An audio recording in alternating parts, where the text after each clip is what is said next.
सारे यादव समाज के लोग एक तरफा जो गाली दे रहे हैं, घटना घटा यूपी के इटावा में और गाली सुन रहा है बिहार के ब्राह्मण। तो आपको क्या लगता है कि ये सरकार बना पाएंगे, चीफ मिनिस्टर बनेंगे? ये लोग जो ख्याली पुलाव पका रहे हैं कि इस बार तेजस्वी जी सीएम बन जाएंगे, चीफ मिनिस्टर बन जाएगा, ऐसा होता प्रतीत हो रहा है क्या? बारिश तूफान आना होता है तो घाटा बहुत तेज हो जाती है। तो कांग्रेस जिस तरह से पांव पसार रही है, क्या लगता है कि ये लोग का गठबंधन हो पाएगा?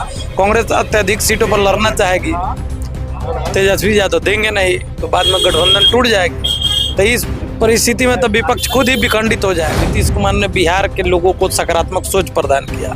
आज आप जब गांव में जाते होंगे, आपका भी घर किसी न किसी गांव में होगा, तो सुबह में और शाम में देखते होइएगा बेटियों का जो टोली चलता होगा साइकिल से। पहले इस तरह से दिखाई देता था क्या? 2005 के पहले हम लोग भी गांव से बिलोंग करते हैं, 2005 के पहले इस तरह से दिखाई देता था। लेकिन अब देखिए हर गांव में स्कूल हो गया, अब हर पंचायत में तो हाई स्कूल +2 की व्यवस्था हो गई। उपचुनाव तो जन स्वराज लड़ी थी ना, उपचुनाव में जन स्वराज का क्या हाल हुआ? कितने वोटों पर सिमट गए? जन स्वराज के पास पहले अपना कैडर कौन है, अपना उनके पास उम्मीदवार कौन है? सारे दलों के जितने रिजेक्ट माला वो सब इनमें अतीत है। तेजस्वी यादव एंड राजद ने बोल रही है खटारा मुख्यमंत्री, लेकिन जब जनता बोले, यहाँ की जनता को लगे तब ना।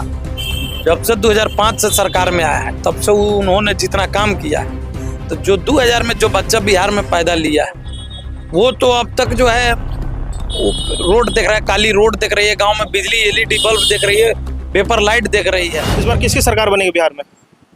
बिहार में तो अभी नीतीश जी का ही पलड़ा भारी है, नीतीश जी का ही लहर चल रहा है। तो सर्वे में देखे तो तेजस्वी यादव फिर से मुख्यमंत्री इस बार बनने जा रहा है मुख्यमंत्री, तो सर्वे तो बता रहा है तेजस्वी यादव मुख्यमंत्री बनेंगे। देखिए सर्वे बता रहा है, और जिस तरह से कल परसों से सारे यादव समाज के लोग एक तरफा जो गाली दे रहे हैं, घटना घटा यूपी के इटावा में और गाली सुन रहा है बिहार के ब्राह्मण। तो आपको क्या लगता है कि ये सरकार बना पाएंगे, चीफ मिनिस्टर बनेंगे? ये लोग जो ख्याली पुलाव पका रहे हैं कि इस बार तेजस्वी जी सीएम बन जाएंगे, चीफ मिनिस्टर बन जाएगा, ऐसा होता प्रतीत हो रहा है क्या? समीकरण तो अच्छा जोड़ कर रखा हुआ है। एक तरफ मुकेश सहनी है, कांग्रेस भी अब बिहार में लगातार पैर पसार रही है। अब इस तरह से लगातार बयानबाजी कर रहे हैं कि 17 महीने में जो हम काम कर दिए 17 सालों में नहीं हुआ। कांग्रेस लगातार पांव पसार रही है, तो इसका मतलब कुछ आपको दिखाई दे रहा है? जब बारिश तूफान आना होता है तो घाटा बहुत तेज हो जाती है। तो कांग्रेस जिस तरह से पांव पसार रही है, क्या लगता है कि ये लोग का गठबंधन हो पाएगा? कांग्रेस अत्यधिक सीटों पर लड़ना चाहेगी, तेजस्वी यादव देंगे नहीं तो बाद में गठबंधन टूट जाएगी। तो इस परिस्थिति में तो विपक्ष खुद ही विखंडित हो जाएगा।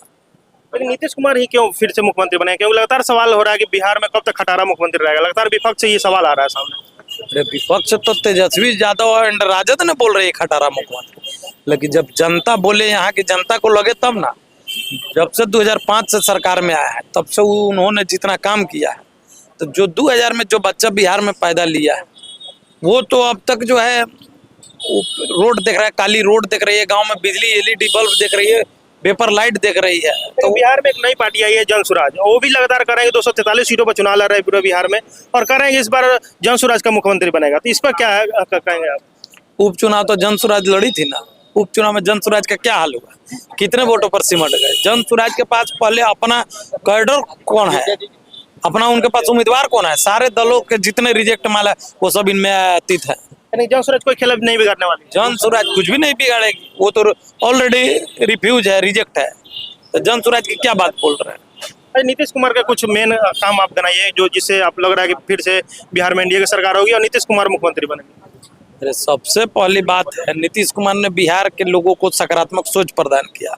आज आप जब गांव में जाते होंगे, आपका भी घर किसी न किसी गांव में होगा, तो सुबह में और शाम में देखते होइएगा बेटियों का जो टोली चलता होगा साइकिल से। पहले इस तरह से दिखाई देता था क्या? 2005 के पहले हम लोग भी गांव से बिलोंग करते हैं, 2005 के पहले इस तरह से दिखाई देता था। लेकिन अब देखिए हर गांव में स्कूल हो गया, अब हर पंचायत में तो हाई स्कूल +2 की व्यवस्था हो गई। उसके बाद में जीविका दीदी को देख लीजिए, महिलाओं को जिस तरह से उन्होंने काम दिया, रोजगार दिया, महिलाओं के डिमांड पर जिस तरह से उन्होंने शराबबंदी को लागू किया।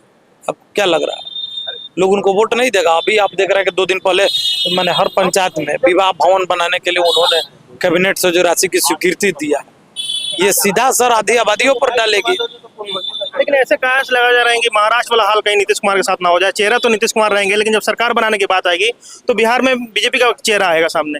तो इसको लेकर क्या कहेंगे आप? देखिए, ये जो आप लोग महाराष्ट्र वाला जो रोट लगाए रहते हैं, ये सिर्फ हम विपक्ष लगातार इस तरह से सवाल कर रहे वही बात विपक्ष की बात बोल रहा है। महाराष्ट्र का जो आप लोग नैरेटिव चला रहा है, ये सिर्फ मीडिया का ताना बना है, दूसरा कुछ नहीं। बिहार हमेशा से ही देश को दिशा और दशा देते रही है। बिहार ही देश को राजनीतिक दिशा दिया है, और जब बिहार दूसरे के जुगलबंदी में फंस जाएगा तो फिर बिहार का विडंबना है।